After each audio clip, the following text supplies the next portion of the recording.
What's the darkest secret you found out about a family member relative? My dad was born in rural Texas in 1915.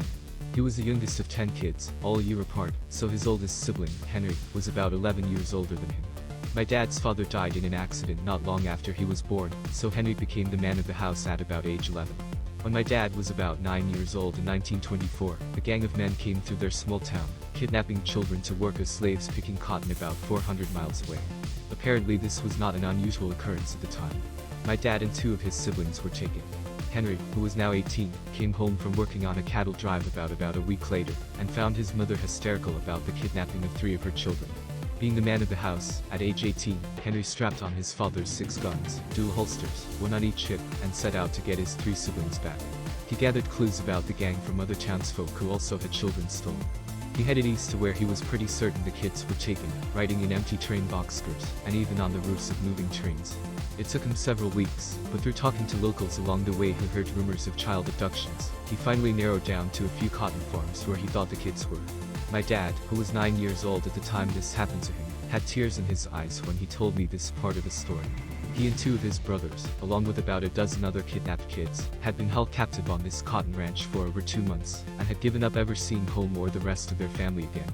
They were kept locked in a barn, fed scraps, and forced to pick cotton in the hot Texas sun. They were beaten if they cried or refused to work. One day, working in the fields, they heard Henry's voice calling their names. They looked up and saw my Uncle Henry, walking towards them, and they started running toward him, when one of their captors rode up on a horse and started yelling. Henry pulled one of his guns and shot the man dead. My dad wasn't even sure if the man had a gun, and it didn't matter. The gunshot drew a couple more of the rancher captors over, and Henry killed them both as well. My dad ran up and hugged my uncle, and he told them let's go home. My dad tells me they rode on and in train boxcars all the way back west to their little Texas town, along with a couple other kids that were stolen from the town. When they got back to their small farm, my dad said his mom fainted when she saw them. He said Henry put the 6 guns away, and never touched them again. There was no law enforcement, no investigation about what had happened, that my uncle murdered 3 men to get his siblings back.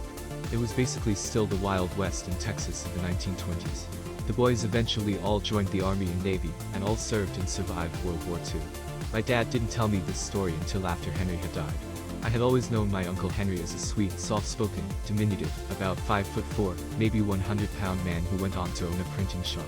I would never have imagined him capable of the feats of heroics he performed, at age 18, to bring— Thank you for watching our video. If you enjoyed it and want to see more, please consider subscribing to our channel. By subscribing, you'll be the first to know when we release new content. Don't forget to hit the notification bell, so you never miss an upload. We appreciate your support and hope you'll join us on this journey.